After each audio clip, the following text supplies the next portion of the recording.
আসসালামু আলাইকুম। ICC champions trophy 2025 final খেলা নিয়ে বলতে চাই। ইন্ডিয়া যে মাঠে খেলেছে, অ্যাডভান্টেজ মাঠ, ইন্ডিয়া সব কিছুতে অ্যাডভান্টেজ পাইছে, সেটা সব বোর্ডই জানে, সবাই জানে। সব বোর্ড এগ্রি করে আসে, তারা চ্যাম্পিয়ন হয়েছে। এটা অবাক হওয়ার বা হতাশ হওয়ার কিছু নেই।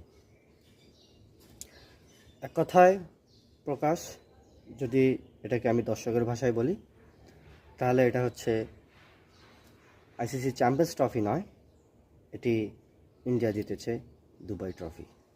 আর এটাই দর্শকদের মতামত। আমি দর্শকদের হয়ে বলতে চাই না, আমি কোনো দর্শক নই, আমি খেলোয়াড় হিসেবেই বলছি। এটা অ্যাডভান্টেজ পাইছে ইন্ডিয়া। আর ফাইনাল ম্যাচে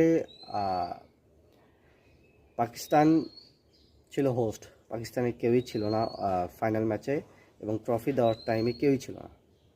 এটা আইসিসি কী জন্য করলো, ইন্ডিয়ান বোর্ড তারা কীভাবে কী করলো, এটা আসলে বোধগম্য না, এটা আনএক্সপেক্টেবল।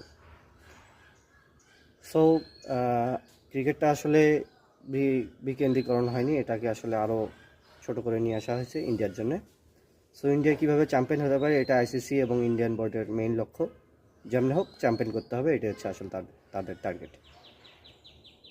সো ক্রিকেটটা আসলে আরও ছোটো হয়ে আসতেছে।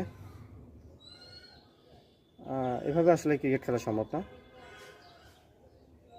সো সামনে কিছু ভালো হবে বলে ইন ফিউচার আমার মনে হয় না। সো থ্যাংক ইউ সবাইকে, পাশে থাকবেন ফলো দিয়ে।